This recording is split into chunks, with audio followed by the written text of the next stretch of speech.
Selamat bertemu kembali di kuliah yang ketiga dari stem cell. Kita akan mempelajari sumber dari stem cell. Baik, saya akan share screen.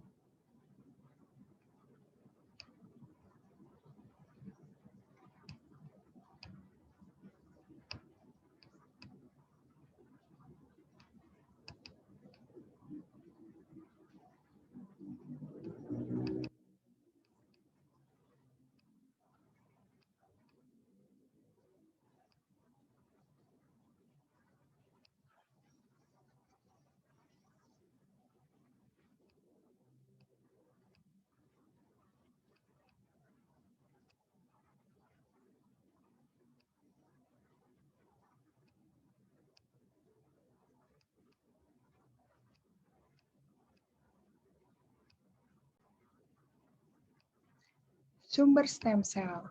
Kalau kita melihat sumber stem cell, itu kita melihat ada tipe-tipenya, totipoten, pluripoten, dan multipoten.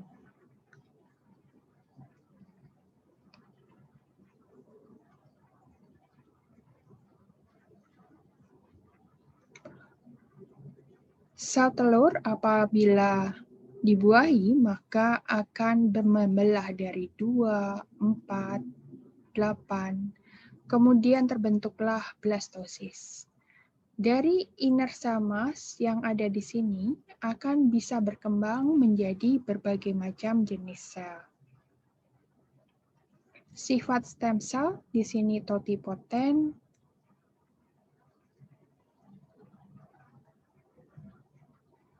yang bisa membentuk embrio, kemudian pluripoten, bisa membentuk embrio, dan multipoten menjadi berbagai macam jenis sel. Sedangkan di sini kalau sudah mature, maka dia hanya menjadi jenis sel itu. Macam-macam stem cell itu ada embryonic stem cell yang berasal dari embrio 5-6 hari. Kemudian embryonic germ cell berasal dari bagian embrio atau fetus yang memproduksi sel telur atau sperma. Kemudian ada adult stem cell, sel yang tidak terdiferensiasi, yang ditemukan di antara sel yang terdiferensiasi. Jadi di antara sel-sel yang terdiferensiasi, kita masih bisa menemukan stem cell. Tetapi kemampuan untuk terdiferensiasi atau terspesialisasinya masih terbatas. Sudah terbatas maksudnya. Stem cell pluripoten berpotensi untuk berkembang menjadi berbagai macam stem cell. Sumbernya di sini dari tadi pembelahan blastosis, di sini bisa diambil secara in vitro dan akhirnya bisa berkembang menjadi berbagai macam jenis sel. Sedangkan sel multipoten atau adult stem cell itu berkembangnya hanya menjadi sel-sel tertentu. Stem cell embrionik sumbernya kebanyakan dari in vitro, fertilisasi in vitro. Kalau di reproduksi seksual, sel telur dibuahi dengan sel sperma, kemudian membelah dari 2, 4, 8, dan menjadi blastosis. Disinilah kita menemukan inner mass cell. Ini sel yang sudah dibuahi, kemudian membelah.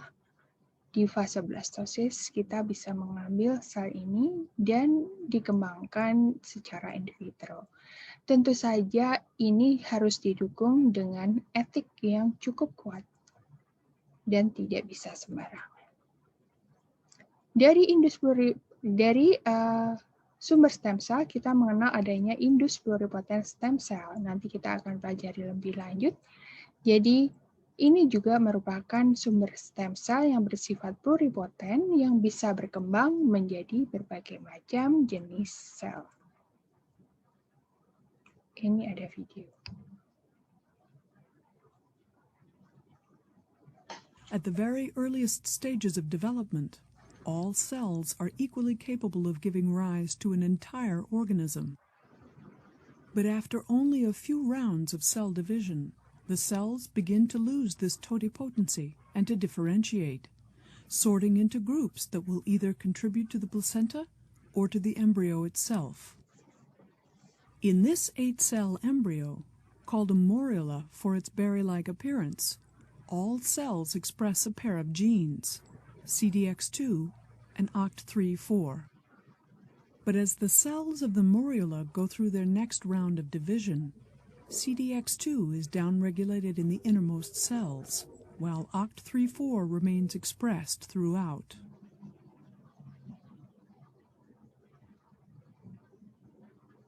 The segregation of these genes is maintained as the cells continue to divide, until after about 10 rounds of division, the embryo has become a hollow ball, known as a blastocyst. The outer layer of the blastocyst is made up entirely of cells that express CDX2. This trophectodermal layer will go on to become placenta. On the interior, OCT3/4 marks a small cluster of cells with phenomenal ability to differentiate. This inner cell mass is made up of cells with the developmental potential to give rise to all of the body's many cell lineages, an ability known as pluripotency. And indeed, every one of the cells in your own body can trace its ancestry back to these few dozen pluripotent stem cells.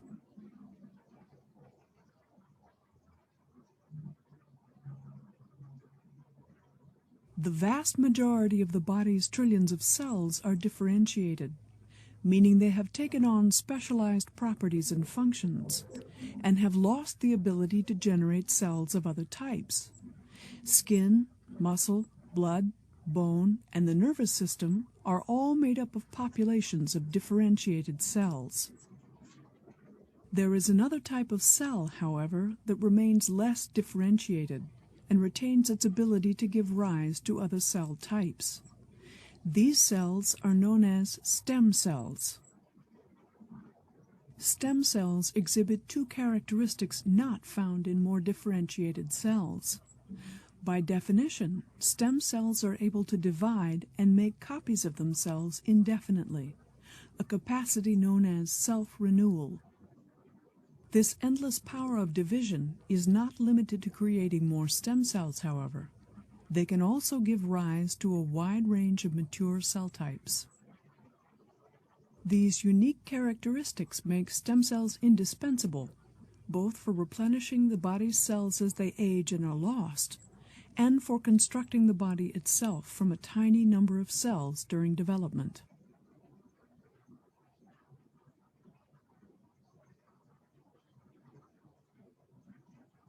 Even after the embryo has grown into an adult, many of the body's cells continually die off and need to be replaced. For example, billions of red blood cells need to be replaced each day. This is the work of stem cells known as hematopoietic stem cells, which are located in the bone marrow. Residing in a complex cellular environment, the hematopoietic stem cell is able to generate precursors to every type of blood cell.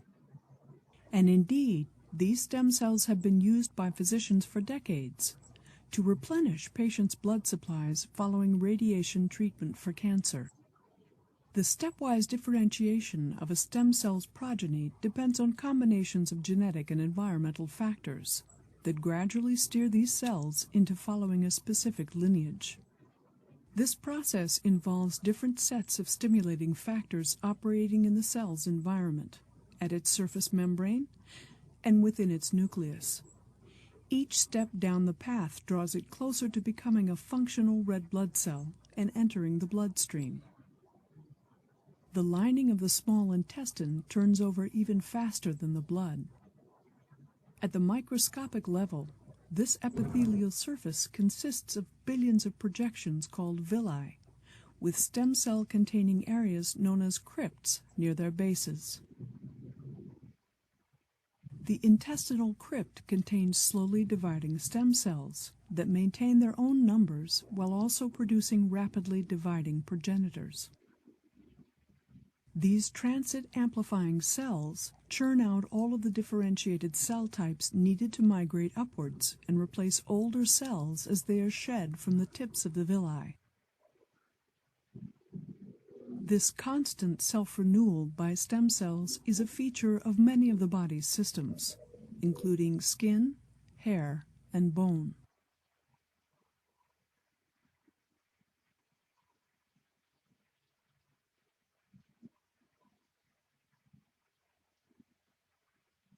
Not all of the body's organs regenerate as readily as the blood and the lining of the gut, and the multipotent stem cells that have been identified in the adult body are both limited in their ability to generate other lineages and difficult to maintain in culture. In contrast, the pluripotent cells of the inner cell mass can be harvested and grown indefinitely in vitro, and can give rise to every type of cell in the body. These pluripotent cells in culture are known as embryonic stem, or ES cells.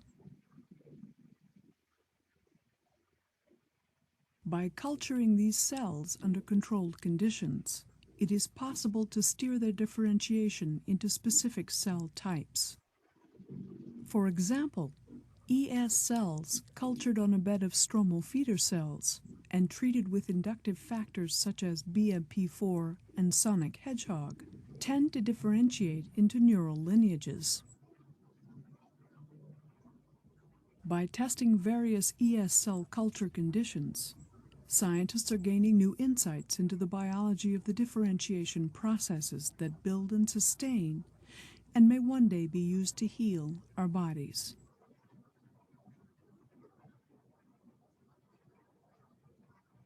Stem cell researchers are currently exploring ways to differentiate ES cells into lineages that are of great medical and biological interest. The nervous system, the pancreas, and the heart all regenerate too poorly to restore themselves after serious injury or degenerative disease. Scientists are now seeking ways of using the knowledge they gain every day from the study of embryonic and somatic stem cells to help save patients' lives and to improve our understanding of their seemingly limitless potential.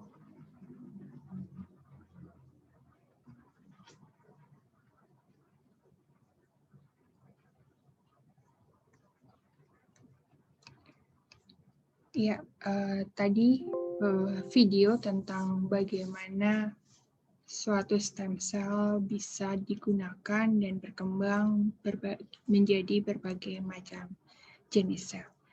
Demikian kuliah yang ketiga tentang sumber stem cell. Kita akan lanjutkan nanti di kuliah berikutnya. Terima kasih.